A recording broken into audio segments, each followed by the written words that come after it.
কড়াইতে 2 চামচ সর্ষের তেল গরম করে এর মধ্যে 3টে কাতলা মাছের গাদা নুন হলুদ মাখিয়ে লাল করে ভেজে তুলে নেব। এবার ওই তেলেতেই এলাচ, দারচিনি আর লবঙ্গ, তেজপাতা আর শুকনো লঙ্কা ফোড়ন দিলাম। এবারে দুটো স্লাইস করা পেঁয়াজ দিয়ে দেবো, অল্প নুন দিয়ে হালকা লাল করে ভেজে নেব।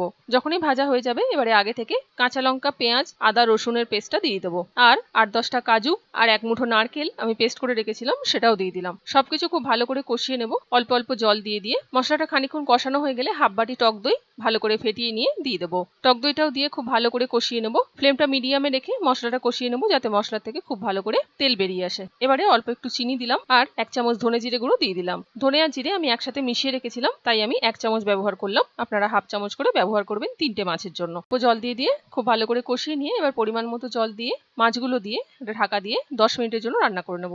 10 মিনিট পরে ঢাকা খুলে গরম মশলার গুঁড়ো, কাঁচা লঙ্কা আর 1 চামচ ঘি দিয়ে নাড়িয়ে চাড়িয়ে খানিকক্ষণ রেখে দিয়ে গরম ভাতের সাথে পরিবেশন করুন দই কাতলা।